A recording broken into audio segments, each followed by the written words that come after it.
Alors mes chers amis, pour ce nouveau cours de Torah, tout d'abord j'espère que vous avez passé un bon Shabbat, un Shabbat qui suivait la fête de Shavuot la semaine dernière. Et à Shabbat, on a lu Nassau, la paracha la plus longue des parachiotes de l'année. Cette semaine, on est rentré dans une semaine paracha de Béalotra. Une paracha, ou si ce n'est la paracha de l'élévation, mais de pas n'importe quoi. Béalotra et Anerot, tel moule pene menorah. Yahiru Shivat Anerot. Voilà les mots que Moshe Rabbeinu transmet d'Akadosh Baruch Hu à son frère Aaron, qui était le Kohen Gadol, le grand prêtre, qui avait donc pour attribution de allumer entre autres les Ménorot dans le Mishkan, dans le premier temple, au nombre de 12, et la Ménorah par la suite dans le second temple. En tout cas, lui et ses descendants, une de leurs attributions, mais de quelle manière? Quelle manière Aaron à Cohen, il a allumé la menorah, les ménorot. Alors sur ça, Rashi, on le connaît, vous le connaissez aussi. Le premier Rashi, sur Vayasken Aaron, ainsi a fait Aaron, selon ce qu'on a dit avant, que Be'alotra Danerot, il devra élever les nerot, les bougies, les flammes. El moule penea menorah, faisant face à la menorah. Faut comprendre c'est quoi. Si on dit qu'il fait monter les bougies, les flammes, elles sont déjà sur la menorah. Pourquoi on dit devant la menorah? Yahiru shivat anerot. Alors éclaireront ces 7 branches du candélabre de la menorah. Et juste après, c'est marqué Vayasken Aaron. Aaron a fait ainsi. Rashi sur place, Rabbi Shlomo Ben Yitzhaki nous donne un enseignement qu'on connaît, mais qui est tellement important dans notre avodat Hashem, dans notre vie juive de tous les jours. Jvacho shel Aaron, nous dit Rashi, shelo shina. Pourquoi la paracha, pour la Torah, pour Akadosh Baruch Hu, il insiste sur le fait que Aaron, il a fait ainsi, Vayasken Aaron. Pour nous dire, Rashi nous dit, pour faire la louange d'Aaron, qui a allumé cette menorah, ces ménorotes, tous les jours de sa vie, comme au premier jour, avec la même intensité, la même ferveur, la même dévotion, la même joie, la même concentration. Il n'a pas bougé d'un iota, mes chers amis, toute sa vie, tous les jours de sa vie, il a vécu 83 ans, Aaron à Cohen. Tous les jours, jusqu'à son dernier jour, il a allumé la menorah, les ménorotes, les lumières, mes chers amis, comment il les a allumées? Vayasken Aaron shevacho shel Aaron shelo shina. Il a allumé avec la même intensité, mes chers amis. Où est-ce qu'on voit ça? Qui peut se targuer, se prévaloir de faire sa vie juive chaque jour comme au premier des jours, comme au jour de sa bar mitzvah pour les garçons, au jour de sa bat mitzvah pour les filles? Ça n'existe pas. Avec la même intensité, la même ferveur, les mêmes kavanotes, les mêmes intentions, le même enthousiasme, la même joie, chaque jour, la même qu'au premier jour, c'est quasiment surhumain. Vayasken Aaron. Aaron, il l'a fait. Tous les jours de sa vie, il a allumé la menorah, les ménorotes, comme si c'était le premier jour, mais avec la même intensité, la même ferveur. Combien rien que de ce Rashi, sur ces 2 mots, Vayasken, Aaron, 3 mots, rien que de ce Rashi, on peut déjà faire toute la semaine, et même toute une vie de cours, une vie entière, mes chers amis. Pourquoi? Parce que ça pose la question à chacun d'entre nous, et à moi le premier, comment on sert à Kadosh Baruch Hu? Est-ce que on sert comme nous dit le Rav Moul et Rabbi Shmuel Azimov, comme des réverbères froids, des lampadaires éteints, ou alors on sert à Kadosh Baruch Hu bechayut, avec intensité, mais moi je parle que pour moi, encore une fois, j'en suis loin du compte. Comme prenons juste l'exemple des tefilines. Est-ce que je mets les tefilines tous les jours comme au jour de ma bar mitzvah? Même pas en rêve. Et pourtant c'est ça la avodat Hashem. Servir Dieu, c'est ça, c'est pas empiler avec des vases vides, sans eau. L'eau, c'est la Torah, c'est le cœur, c'est ce qu'on y met, c'est l'investissement.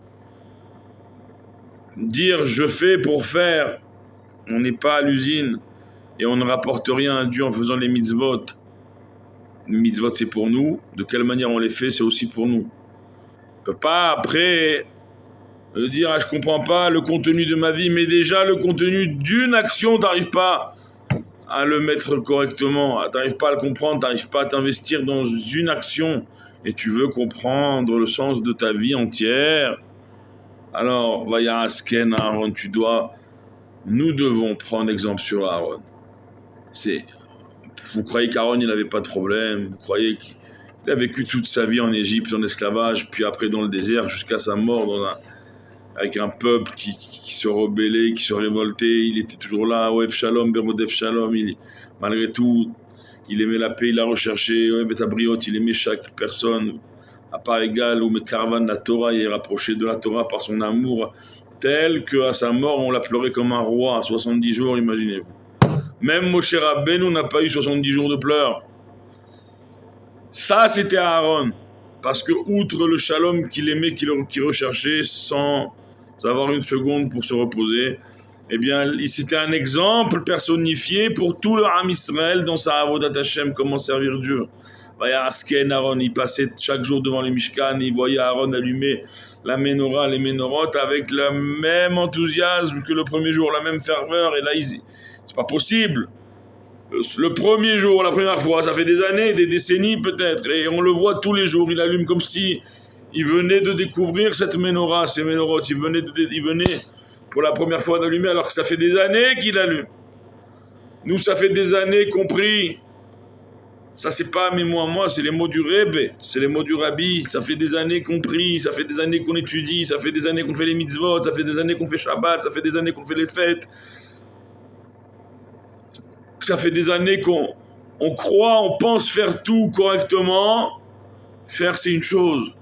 Y mettre un sens et une vitalité, c'est largement une autre chose. On n'a même pas idée.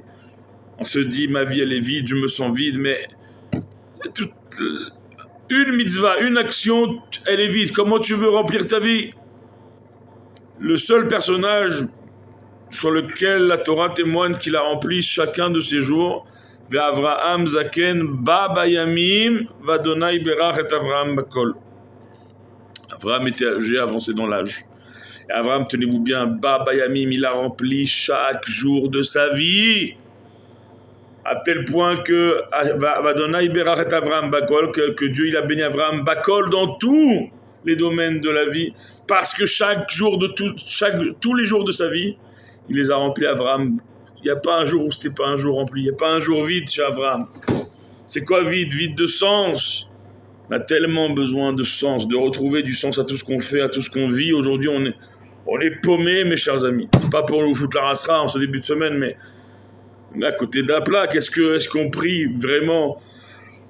Est-ce qu'on étudie vraiment? Est-ce qu'on s'investit? Est-ce qu'on se casse la tête pour chaque juif? Quand on dort le soir, est-ce qu'on pense aux juifs qui dorment dans la rue? Quand on mange la journée, est-ce qu'on pense aux juifs qui n'ont rien à manger? Alors vous allez me dire c'est cliché. Non, c'est pas cliché. C'est pas cliché. C'est cliché, quand on dit ça, c'est pour se donner bonne conscience. Dormir tranquille, manger tranquille, continuer à faire des mitzvot, mais qu'on sait même pas ce qu'on fait. On sait même pas ce qu'on fait. Moi, il y a quelques années, j'avais aidé un converti. Le premier jour où il a mis cette filine de sa vie, il était pris de tremblements, de larmes. Je lui dis, qu'est-ce qui se passe? Il me dit, je mets les tefilines. Je lui dis, ça va, moi aussi je les mets tous les jours.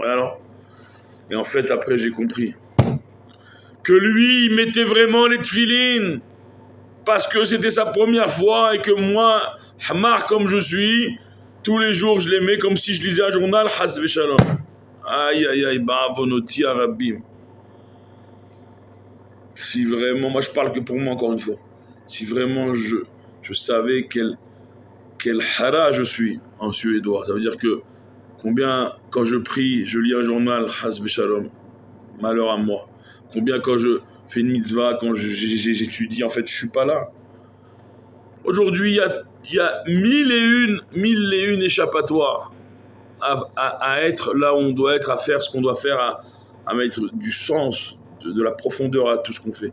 Il y a mille et une échappatoires. C'est pas le téléphone, c'est la télé, c'est pas la télé, c'est l'ordinateur, c'est pas l'ordinateur, c'est Internet, c'est pas Internet, c'est les réseaux sociaux, c'est pas... Ouais.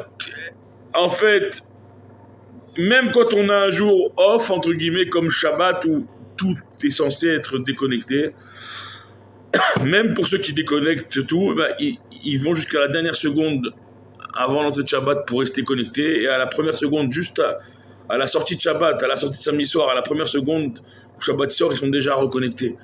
Mais qu'est-ce que tu fais de ta vie? Est-ce que tu vas descendre dans la tombe avec ton téléphone, Ribono Shel Haolam?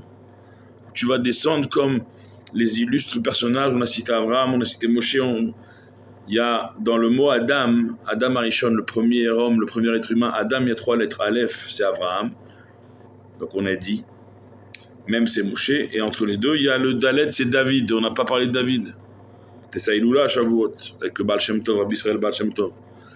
David Amelech, Chai Vekayam, les enfants chantent cette chanson depuis des millénaires, sans savoir pourquoi. Pourquoi on dit que David Melech Israël Chai Vekayam, il est vivant pour l'éternité? Il est vivant parce que David Amelech, qu'est-ce qu'il a légué au monde?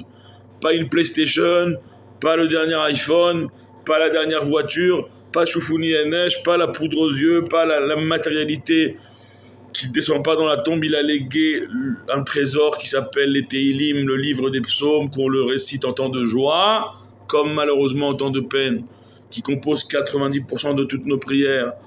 Teilim, que le rabbi précédent, le rabbi Yosef Yitzhak, le rabbi Rayatz, le beau-père du rabbi, il nous dit, si on savait l'importance, l'effet que chaque mot de Teilim a, on serait en train de lire des psaumes du matin au soir sans s'arrêter.